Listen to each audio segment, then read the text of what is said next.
מה המצב, גיבור?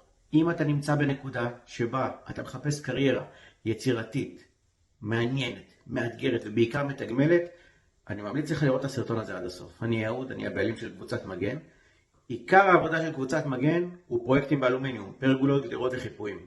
מתוך הידע והניסיון שצברתי, בניתי הכשרה מדויקת שמעבירה אותך שלב אחרי שלב להיות קבלן אלומיניום, בדיוק כמו שאני עושה.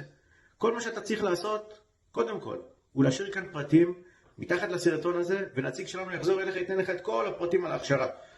לפני שנסיים, אני רוצה לספר לך שני סיפורים. הראשון, על אסף, בחור בן 58, תותח על, בכלל בא מתחום המנופים, נהג מנוף, החליט שהוא רוצה לעשות שינוי, שהגיע הזמן להשתחרר מהכבלים ולהיות משוחרר, בעל עסק עצמאי, ולהתחיל להביע את עצמו בצורה מדויקת בעולם הזה.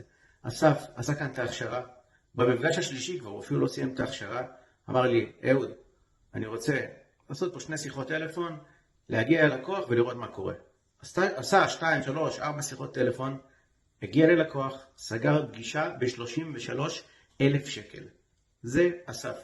יש לי את אופק ואלירן. אופק ואלירן, 2 שותפים, תותחים, חבר'ה צעירים, בכלל בתחום הגינון, החליטו שהם מכניסים את עולם האלומיניום אליהם לעסק, הגיעו אליי, עשו את ההכשרה, תוך כדי ההכשרה, סגרו כבר 2 פרויקטים, פרויקט ראשון של גדר, פרויקט שני של פרגולה, והם עפים קדימה.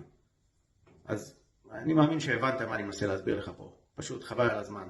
תשאירו כאן פרטים מתחת לסרטון הזה, ואנחנו חוזרים אליכם. אופק ואלירן, במשפט, איך זה לעשות איתי ליווי? מקצועי, אין דברים כאלה, מאלף עד תף. איזה כיף, עכשיו פעם ראשונה, עוד לא סיימנו את הקורס, כבר עבודה ראשונה. הנה, בבקשה.